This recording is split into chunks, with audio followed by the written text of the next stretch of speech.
Hi viewers, Teenmar Mallanna వ్యవహారం కాంగ్రెస్ పార్టీకి, కాంగ్రెస్ అధిష్టానానికి, అలాగే ప్రభుత్వానికి ఒక రకంగా కొరకరాని కొయ్యగా పరిణమించిందని చెప్పాలి. ఎందుకంటే ఆయన మాట్లాడుతున్నటువంటి మాటలు కానీ, ఆయన చేసినటువంటి వ్యాఖ్యలు కానీ ఇటీవలి కాలంలో కాంగ్రెస్ పార్టీ పెద్దలకి చాలా తలనొప్పులు తీసుకొచ్చినటువంటి పరిస్థితి ఉందని చెప్పి మనం అర్థం చేసుకోవాలి. అయితే ఇటీవల అంటే నిన్న తీన్మార్ మల్లన్న వ్యాఖ్యలపైన పార్టీ అధిష్టానం ఒక షోకాజ్ నోటీస్ కూడా ఇచ్చింది. మీరు ఎందుకు అట్లా వ్యాఖ్యలు చేశారు, మీరు ప్రభుత్వానికి వ్యతిరేకంగా ఒక వర్గానికి వ్యతిరేకంగా ఎందుకు వ్యాఖ్యలు చేశారు అని చెప్పి దానికి సంబంధించి పూర్తి స్థాయిలో వివరణ ఇవ్వని చెప్పి కోరుతూ ఒక క్రమశిక్షణా సంఘం తీన్మార్ మల్లన్నకి నోటీసులు జారీ చేసింది. అంతేకాకుండా రేపు ఒక సమావేశం జరగనుంది. ఈ సమావేశంలో ప్రత్యేకించి ముఖ్యమంత్రి రేవంత్ రెడ్డితో పాటు పార్టీ వ్యవహారాల ఇన్ఛార్జ్ దీపాదాస్ మున్షి, అలాగే పార్టీ పిసిసి అధ్యక్షునిగా ఉన్నటువంటి మహేష్ కుమార్ గౌడ్ ఈ సమావేశంలో పాల్గొంటారు. ఈ సమావేశంలో అందరి ఎమ్మెల్యేలతో సమావేశం కావాలి. అందరి ఎమ్మెల్యేలకు సంబంధించి ఒక కోఆర్డినేషన్ కమిటీ లాగా ఉంటుంది, ఒక కోఆర్డినేషన్ సమావేశం లాగా ఉంటుందని చెప్పి పార్టీ భావిస్తుంది. అయితే పార్టీ పెద్దలు, పార్టీ దూతగా దీపాదాస్ మున్షి వస్తారు కాబట్టి తీన్మార్ మల్లన్న పైన ఎటువంటి చర్యలు తీసుకుంటారు అనే అంశంపైన ఒక సర్వత్రా ఉత్కంఠంలోకి ఉందని చెప్పొచ్చు. ఎందుకంటే తీన్మార్ మల్లన్న చాలా డెరిగేటివ్ కామెంట్స్ చేశారు కాబట్టి ఆయన సస్పెండ్ చేస్తారు అనేటువంటి ఒక వ్యాఖ్యలు వినిపిస్తున్నాయి. అయితే పార్టీ అధిష్టానం తీన్మార్ మల్లన్నను సస్పెండ్ చేసే వరకు వెళ్తుందా లేదా అనేటువంటిది ఒక క్వశ్చన్ మార్క్గా ఉంటుందని చెప్పొచ్చు. ఎందుకంటే తీన్మార్ మల్లన్న పార్టీలో ఉంటూనే పార్టీకి వ్యతిరేకంగా, పార్టీలో ఉన్నటువంటి కొందరు వ్యక్తులకు వ్యతిరేకంగా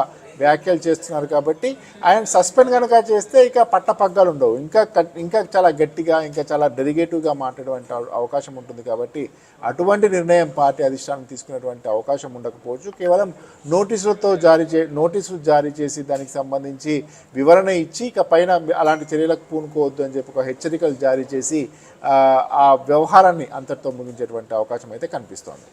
తీన్మార్ మల్లన్న సహజంగా తన బీసీ సామాజిక వర్గానికి చెందినటువంటి వ్యక్తి కాబట్టి ఒక బీసీ కార్డు ఉపయోగించుకోవాలనేటువంటి ఆయన తన యూట్యూబ్ ఛానల్ ఏదైతే ఉందో ఆ యూట్యూబ్ ఛానల్కి సంబంధించి అప్పట్లో టీఆర్ఎస్ ప్రభుత్వం, బీఆర్ఎస్ ప్రభుత్వం అధికారంలో ఉన్నటువంటి సమయంలో అటు కేసీఆర్కి వ్యతిరేకంగా కానీ, కేటీఆర్కి వ్యతిరేకంగా కానీ, ఆ పార్టీకి వ్యతిరేకంగా కథనాలు నడిపిస్తూ వస్తున్నారు. అది ఒక రకంగా కాంగ్రెస్ పార్టీకి పాజిటివ్గా కాంగ్రెస్ ప్రభుత్వం అధికారంలోకి రావడానికి తన వంతు సహకారం అందించారు అనేటువంటి ఒక భావనలో తీన్మార్ మల్లన్న ఉన్నారు. కాంగ్రెస్ పార్టీ కూడా దాన్ని ఓన్ చేసుకునేటువంటి ప్రయత్నం చేశారు. ఎందుకంటే ఖచ్చితంగా అప్పట్లో ఉన్నటువంటి ప్రభుత్వానికి వ్యతిరేకంగా వ్యాఖ్యలు చేశారు అంటే అది ప్రతిపక్షంగా ఉన్నటువంటి కాంగ్రెస్ పార్టీకి కలిసి వస్తుంది కాబట్టి దాన్ని ఎంకరేజ్ కూడా చేశారు. వాళ్ళు ఓన్ చేసుకునేటువంటి ప్రయత్నం చేశారు. ఆయన చేసినటువంటి వీడియోస్ వాళ్ళ సోషల్ మీడియా ద్వారా వాటిని ప్రచారం చేసేటువంటి ప్రయత్నం చేశారు. అయితే ఒక రకంగా తన యూట్యూబ్ ఛానల్ ద్వారా తీన్మార్ మల్లన్న చాలా ప్రజలకు, వ్యూవర్స్కి చాలా దగ్గర అయ్యారు. ఆయన చేసినటువంటి ఆయన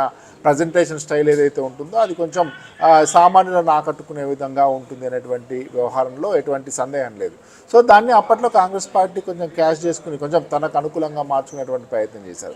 సరే, తర్వాత జరిగినటువంటి పరిణామాల నేపథ్యంలో తీన్మార్ మల్లన్నకి ఏదైనా పార్టీలో కానీ ప్రభుత్వంలో ఏమైనా పదవి కట్టబెడతారా, ఏదైనా ఒక నామినేటెడ్ పదవి ఇస్తారా, ఇట్లా రకరకాలుగా ప్రచారం జరిగినటువంటి నేపథ్యంలో అప్పట్లో జరిగినటువంటి ఎమ్మెల్సీ ఎన్నికల్లో ఆయనకు పోటీ చేసేటువంటి అవకాశం కల్పించింది పార్టీ అని చెప్పొచ్చు.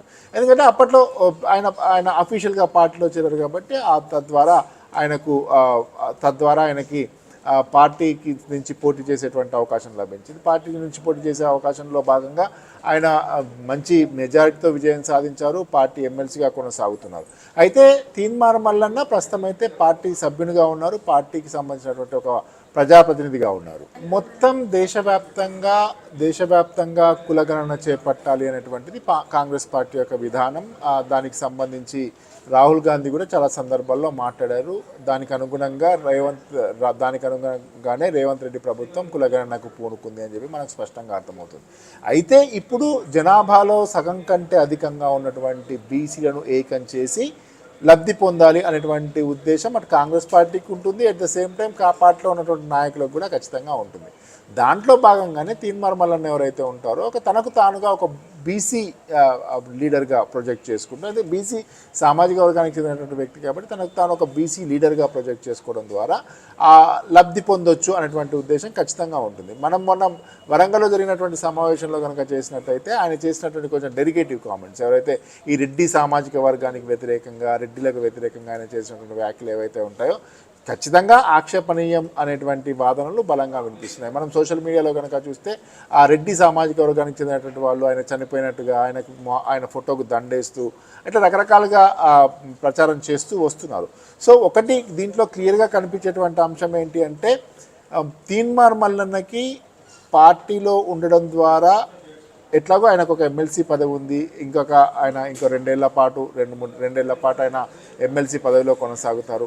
ఇప్పటికిప్పుడు ఆయనకు పోయేదేం లేదు. ఇప్పుడు పార్టీని విభేదించినంత మాత్రాన ఆయనకు పోయే పదవి ఏం లేదు, పార్టీనితో అంటగాయినంత మాత్రాన వచ్చేటువంటిది లేదు. ఇప్పటికిప్పుడు ఆయనకు ముఖ్యమంత్రికి ఫేవర్గా మాట్లాడితే ఏమైనా మంత్రి పదవి ఇస్తారంటే అటువంటి సిచ్యువేషన్ కూడా ఉండేటువంటి అవకాశం ఉండదు. కాబట్టి ఇప్పుడున్నటువంటి సిచ్యువేషన్లో వీలైనంత మేరకు లబ్ధి పొందడం ద్వారా అటు బీసీ కార్డు ద్వారా కానీ ఇంకా రకరకాలైనటువంటి డెరిగేటివ్ కామెంట్స్ చేయడం ద్వారా కానీ ప్రజల దృష్టిని ఆకర్షించి తను లబ్ధి పొందాలి అనేటువంటి ఉద్దేశంతో తీన్మార్ మల్లన్న ఉన్నారని చెప్పి మనకు స్పష్టంగా అర్థమవుతుంది. ప్రత్యేకించి చూసినట్టయితే ఆయన చేసినటువంటి కామెంట్స్ నిజంగా ఒక సామాజిక వర్గానికి వ్యతిరేకంగా చేసినటువంటి వ్యాఖ్యలు ఏవైతే ఉంటాయో దానిపైన సర్వత్రా చర్చ జరుగుతోంది. ఒక రకంగా అందరి అటెన్షన్ని ఆయన వైపు డైవర్ట్ చేసుకు తన వైపు తిప్పుకోగలిగారు అనేటువంటిది కూడా దీన్ని బట్టి మనం స్పష్టంగా అర్థం చేసుకోవచ్చు. మనం మొన్న జరిగినటువంటి వరంగల్ సమావేశానికి హైదరాబాద్ నుంచి 3 గంటల్లో కారులో వెళ్ళొచ్చు, ఎవరు వెళ్ళినా 3 గంటల్లో కారులో వెళ్ళొచ్చు. అయినప్పటికీ ఆయన ఒక హెలికాప్టర్ హైర్ చేసి హెలికాప్టర్లో వెళ్ళారు, అక్కడ కొంచెం హంగామా చేశారు. అంటే దీన్ని బట్టి మనం అర్థం చేసుకోవాల్సింది ఏంటంటే ఆయన హెలికాప్టర్లో వెళ్ళారు కాబట్టి అందరూ మాట్లాడుకుంటున్నారు, అందరి అటెన్షన్ ఆయన డైవర్ట్ చేయగలిగారు. ఆ రకంగా వరంగల్ సభలో మాట్లాడారు కాబట్టి ఇవాళ తీన్మార్ మల్లన్న అనేటువంటి వ్యక్తి వార్తల్లో వ్యక్తిగా నిలిచారు. ఇది ఒక స్ట్రాటజిక్గా వెళ్తున్నారు, స్ట్రాటజిక్ మూవ్లో భాగంగా ఇది జరుగుతుంది అని చెప్పి మనం అర్థం చేసుకోవాలి. వరంగల్ సమావేశంలో కనుక మీరు ఒక చూసినట్టయితే ఆర్ కృష్ణ ఆయన ఒక మాట అన్నారు, మీరు రెస్ట్ తీసుకోండి ఇంకా నెక్స్ట్ మేము వస్తాము అంటే ఒక రకంగా ఇన్నాళ్ళు బీసీకి ఒక ఫేస్గా ఉన్నటువంటి ఆర్ కృష్ణయ్యని మీరు రెస్ట్ తీసుకోండి అని ఒక మాట చెప్పారు. అంటే ఆయనను మీరు నెక్స్ట్ ఆర్ కృష్ణయ్య ప్లేస్ని నేనే ఆక్యుపై చేయబోతున్నాను అనేటువంటి ఒక సంకేతం ఇచ్చినట్టయింది. At the same time Motkupalli Narasimhulu మాట్లాడుతూ మొన్నటి వరకు కేసీఆర్ ముఖ్యమంత్రిగా ఉన్నారు, ఇవాళ రేవంత్ రెడ్డి ముఖ్యమంత్రిగా ఉన్నారు, రేపు ఏమో తీన్మార్ మల్లన్న కూడా కావచ్చు అని అంటే ఇదొక స్ట్రాటజిక్గా ఇదొక ప్రీ ప్లాన్డ్గా మీరు ఇట్లా చేయండి ఇట్లా చేద్దాం అనేటువంటి ఒక ప్రీ ప్లాన్డ్గా ఉంది మొత్తం వ్యవహారం. ఎందుకంటే ఎవరికైనా ఆయన ఇప్పుడు ఎమ్మెల్సీ అయినటువంటి వ్యక్తి ముఖ్యమంత్రి కావాలి అనుకోవడంలో తప్పులేదు, ఎందుకంటే యాస్పిరేషన్స్ ఉంటాయి. ఇప్పుడు మామూలు ఎమ్మెల్యేగా ఎంపీగా ఉన్నటువంటి రేవంత్ రెడ్డి డైరెక్ట్గా ముఖ్యమంత్రి మనం చాలా రకాలుగా మాట్లాడుకున్నాం. ఈయనకు మంత్రి పదవి చేసిన మంత్రిగా పనిచేయలేదు, మంత్రిగా పనిచేయకుండా ఆయన ముఖ్యమంత్రి అవుతారా రకరకాలుగా ఎవరికైనా ప్రజాస్వామ్యంలో ఎవరికైనా ఏ పదవైనా ప్రజల యొక్క అభీష్టం ప్రజల యొక్క ఓట్లు కనుక వస్తే ఏ పదవైనా అలంకరించేటువంటి అవకాశం ఉంటుంది. దాంట్లో భాగంగానే రేవంత్ రెడ్డికి ముఖ్యమంత్రి పదవి మీద ఆశ ఉంది అని చెప్పి మోత్కుపల్లి నరసింహులు వ్యాఖ్యలు చేసిన తర్వాత నాకు అట్లాంటి ఆశ ఏం లేదు, నేను అట్లా చేయకూడదు, నాకు అట్లా లేదు, నేను కేవలం బీసీలను ఏకం చేయాలి, బీసీల పక్షాన పోరాటం చేయాలి, బీసీ హక్కుల కోసమే బీసీ హక్కుల సాధన కోసం నేను కృషి చేస్తాను, ఇట్లాంటి మాటలు ఏం మాట్లాడలేదు. అంటే ఒక రకంగా ఆయనకు మనసులో ఇదో మోత్కుపల్లి నరసింహులు లాంటి సీనియర్ నాయకులు అంటే మనం అనుకున్నట్టు ప్రీ ప్లాన్డ్ కాకపోయినా మోత్కుపల్లి నరసింహులు లాంటి ఒక సీనియర్ నాయకుడు అన్నాడు అంటే లేకపోయినా ఆయన ఒక కొత్త ఆశ చిగురించేటువంటి అవకాశం ఉంటుంది. ఆ రకంగా ముందుకు వేసేటువంటి అవకాశం ఉంది. సరే ఆయన ముఖ్యమంత్రి అవుతాడా అక్కడ దాకా అది ఇప్పుడు అప్రస్తుతం. కాకపోతే ఏంటంటే తనను తాను ప్రొజెక్ట్ చేసుకోవడంలో భాగంగా తనను తాను ఒక లీడర్గా నిలబెట్టుకోవడంలో భాగంగా ఈ చేసినటువంటి వ్యాఖ్యలు కానీ ఆ బీసీ కార్డు ఉపయోగించుకోవడం కానీ ఆయన చేసినటువంటి ఆయన వ్యవహార శైలి కానీ ఇదంతా కూడా తను ఒక స్ట్రాంగ్గా నిలబడడం కోసం ఊతమిచ్చి స్ట్రాంగ్గా పొలిటికల్గా మరింత స్ట్రెంగ్తన్ కావడం కోసం ఉపయోగపడుతుందని చెప్పి మనం అర్థం చేసుకోవాలి. నిజంగా ఆయన అనుకున్నట్టు బీసీలందరూ ఏకమైతే తీన్మార్ మల్లన్నను ముందు నిలబెడితే ఆయనకు ఒక రకంగా కాంగ్రెస్ పార్టీ సపోజ్ రేపు కాంగ్రెస్ పార్టీ నుంచి ఎక్స్పెల్ చేశారనుకుందాం, అయినప్పటికీ ఆయన పోయేదేం లేదు, ఆయనకు ఉండాల్సినటువంటి పదవి ఉంటుంది, ఆయన ఇంకా మరింత గట్టిగా మాట్లాడేటువంటి అవకాశం ఉంటుంది, అటు ప్రభుత్వం పైన మాట్లాడవచ్చు, అటు కాంగ్రెస్ పార్టీ పైన మాట్లాడవచ్చు. ఇక ఆయన ఇండిపెండెంట్, నేనేమన్నా అంటే నేను బీసీల కోసం మాట్లాడుతున్నా అని చెప్పి కొత్త కార్డు పెట్టుకునేటువంటి అవకాశం ఉంటుంది. సో ఇటువంటి పరిస్థితుల్లో రేపు నిజంగా ఒక మంచి బీసీ లీడర్గా ఆయనే ఫ్రంట్ ఫేస్ ఆఫ్ ద బీసీస్గా కనుక ఎమర్జ్ అయితే రేపు ఏ పార్టీ అయినా కళ్ళు మూసుకొని ఆహ్వానించేటువంటి అవకాశం ఉంటుంది. ఆయన ఆయనకైనా నిలబడ్డా కానీ ఆయనకైనా సరే ఇండిపెండెంట్ నిలబడతారు, ఎట్లా నిలబడతారు ఇమ్మెటీరియల్, ఇప్పటికిప్పుడు ఇమ్మెటీరియల్. బట్ బీసీలకు కనుక ఏకం చేసి బీసీ నాయకునిగా కనుక ప్రొజెక్ట్ అయితే కనుక ఆయనకు తిరిగి ఉండకుండా ఉంటుంది. సో అది ఎంతవరకు సఫలీకృతం అవుతారు, ఏ రకంగా ముందుకెళ్తారు, ఏ రకంగా ఆయన ఒక బీసీ లీడర్గా ఎమర్జ్ అవుతారు అన్నటువంటిది I have to wait and see. నేను అనుకోవడం ఏంటి అంటే, చాలామంది అంటారు ఈయన వెనక రేవంత్ రెడ్డి ఉన్నాడా, రేవంత్ రెడ్డిని నడిపిస్తున్నారా అంటే ఐ డోంట్ థింక్, నాకైతే అనిపించదు. ఎందుకంటే రేవంత్ రెడ్డి వెనకుండి తనని తాను తిట్టించుకుంటాడా అనేటువంటిది ఒక క్వశ్చన్. సో అంత డెడికేటివ్గా మాట్లాడితే అంటే కాంగ్రెస్ పార్టీ చాలా ప్రజాస్వామ్యం, ఇంటర్నల్ డెమోక్రసీ ఉంటుందని చెప్పి అనుకుంటాము. సో ఆయన పైన మిగతా నాయకులు కంప్లైంట్ చేయకుండా ఉంటారా? సో ఇవన్నీ ఐ డోంట్ థింక్. దీని వెనక రేవంత్ రెడ్డి ఉన్నాడు, ఇంకేదో చేద్దాం అనుకున్నారు. ఆయన తిడతా ఉంటే ఈయన ఎంజాయ్ చేసేటువంటి సిచ్యువేషన్, అంటే ఎవరైనా తిడతా ఉంటే ఎంజాయ్ చేసే సిచ్యువేషన్ రేవంత్ రెడ్డికి ఉంటుందని చెప్పి నేను అనుకోను. బట్ తనకు తాను సొంతంగా ఇది కాకపోతే మనకు రావాల్సింది ఏదో, ఎమ్మెల్సీ కావాల్సింది ఏదో అయిపోయాము.